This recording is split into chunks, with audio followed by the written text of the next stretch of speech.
Study IQ IAS। अब तैयारी हुई अफोर्डेबल। हल्दी घाटी का युद्ध। Welcome to study IQ। मेरा नाम है आदेश सिंह। दोस्तों, अपनी नजरें अगर हम इतिहास के पन्नों पर दौड़ाएंगे तो पाएंगे कि भारतीय भूमि ने अब तक कई युद्ध देखे। इनमें से कुछ युद्ध बाहरी आक्रांताओं को खदेड़ने के लिए लड़े गए, कुछ साम्राज्य विस्तार के लिए, तो कुछ मातृभूमि की रक्षा के लिए लड़े गए। लेकिन इनमें से एक युद्ध ऐसा था जो अपनी आन बान शान और अपने आत्मसम्मान को बचाने के लिए लड़ा गया था।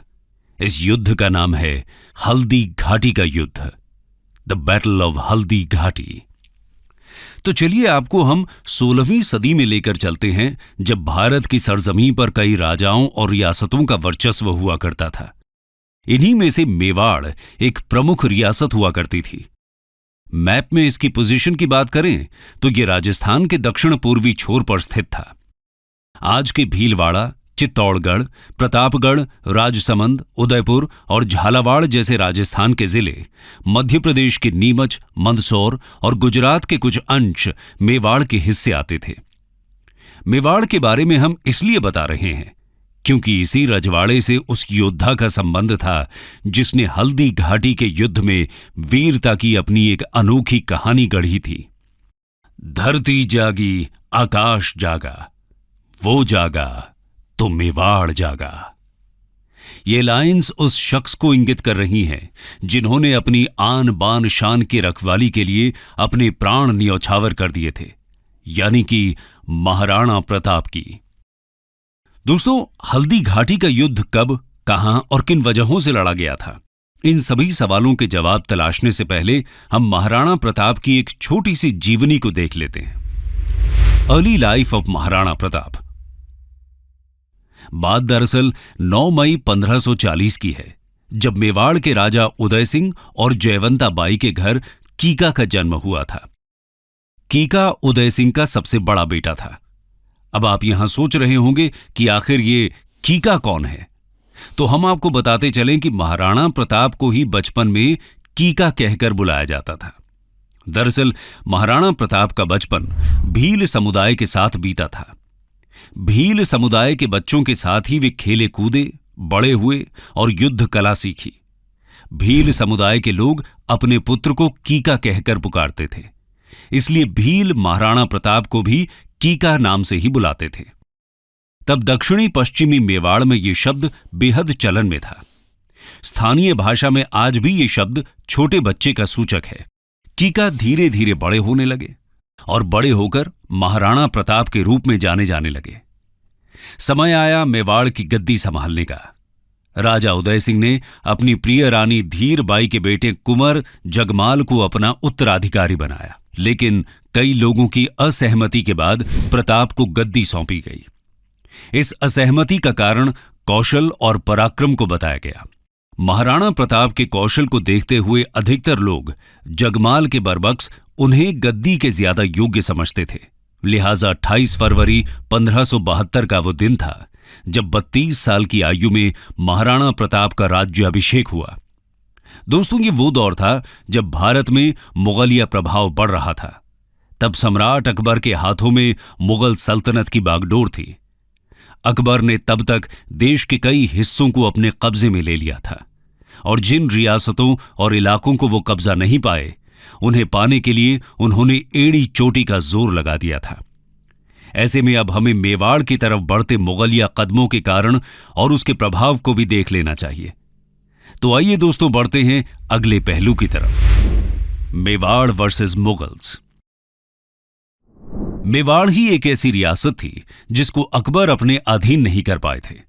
गौरतलब है कि चित्तौड़, बदनौर, शाहपुरा और रायला आदि जैसे मेवाड़ से सटे इलाके मुगलिया हाथों में जाने लगे थे।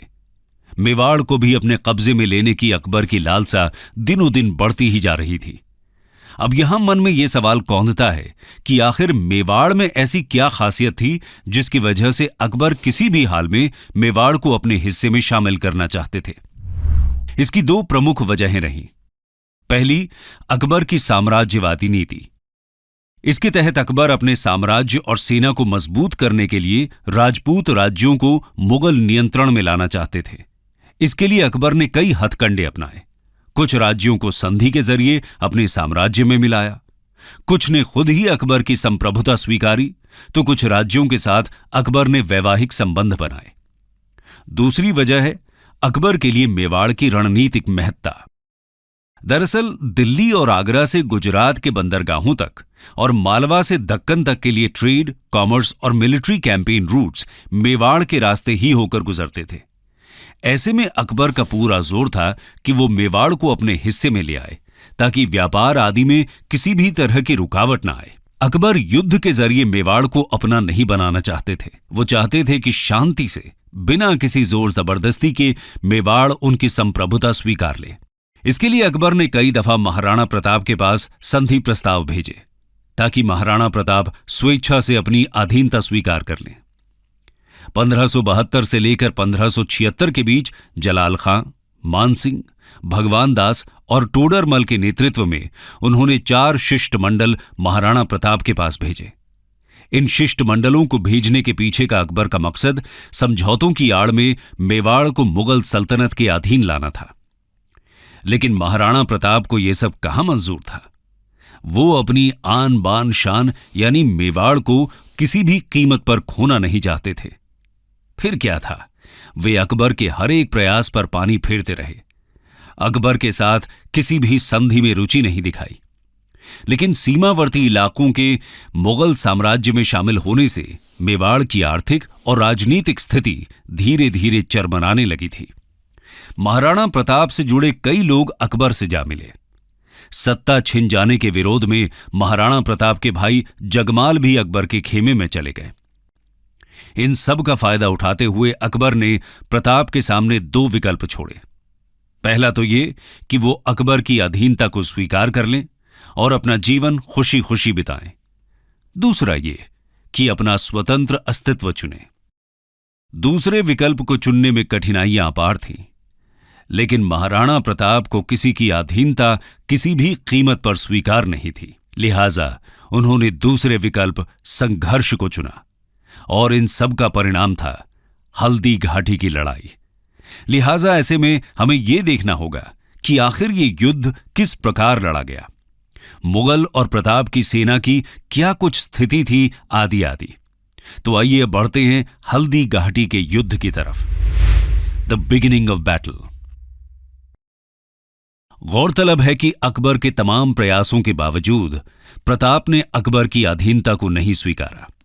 लिहाजा अकबर ने मेवाड़ पर आक्रमण के आदेश दे दिए थे। राजस्थान के राजसमंद जिले में एक कस्बाई गांव है थमनौर। इस गांव के पास एक मैदान में मुगल सेना का प्रताप के साथ युद्ध हुआ। यह युद्ध एक संकरे पहाड़ी दर्रे से खमनौर के मैदान में बनास नदी तक लड़ा गया था।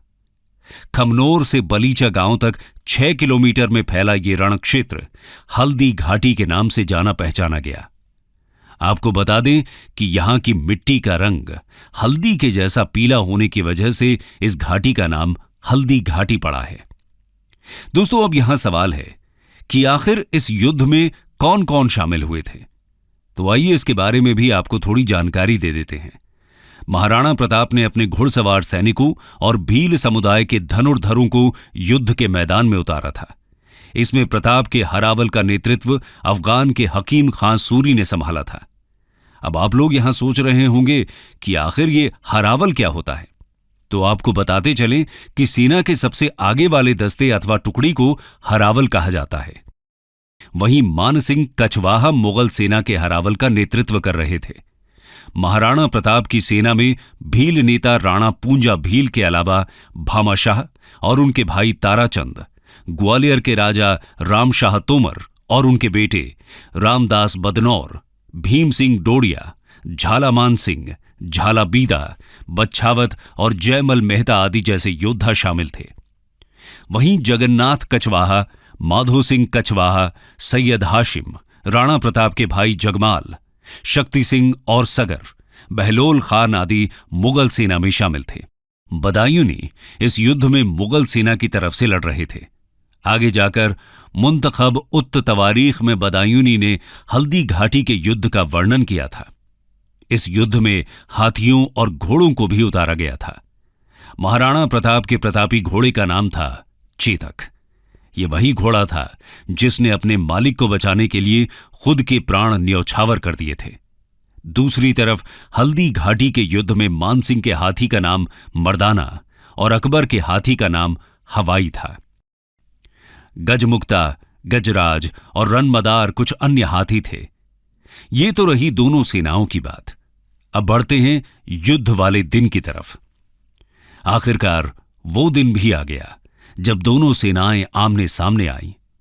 18 जून 1576 की सुबह युद्ध का बिगुल बजा था। महाराणा प्रताप के पहले ही वार में काफी जोर था। कई मुगल सैनिक भाग खड़े हुए। स्वयं बदायूनी भी मौका देखकर फरार हो गए।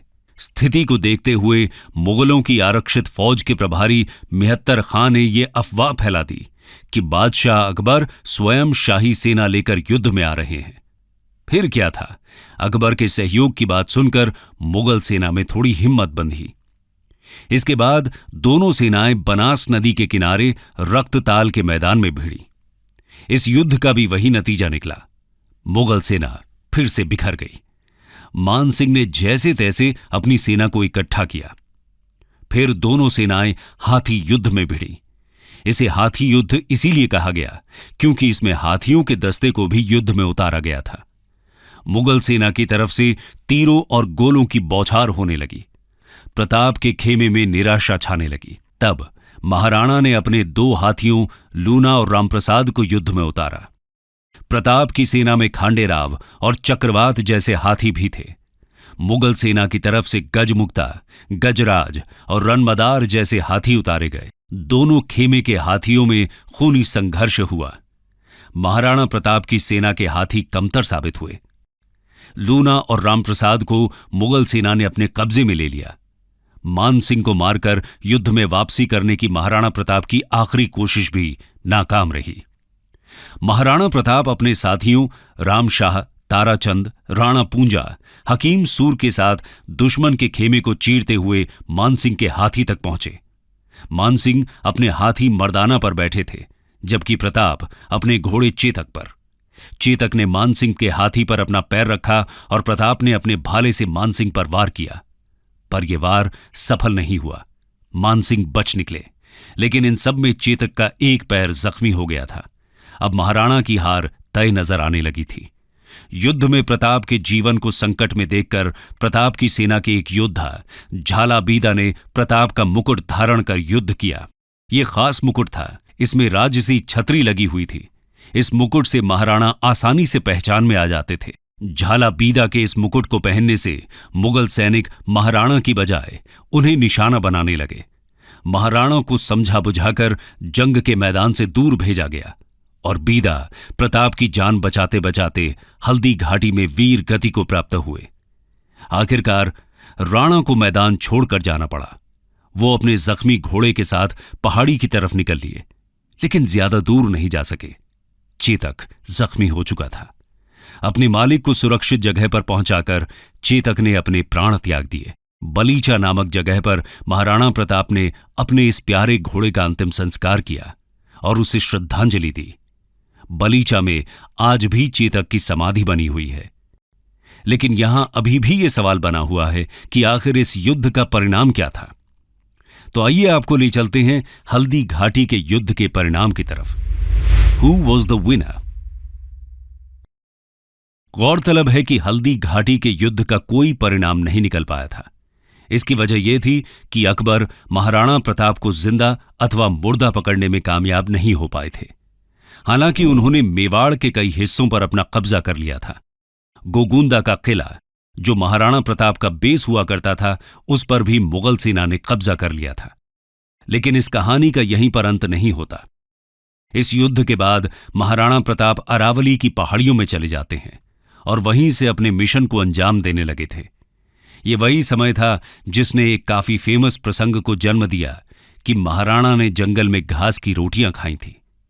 गोरिल्ला अथवा छापामार युद्ध के जरिए प्रताप ने धीरे धीरे अपने साम्राज्य को फिर से हासिल करने की दिशा में काम किया।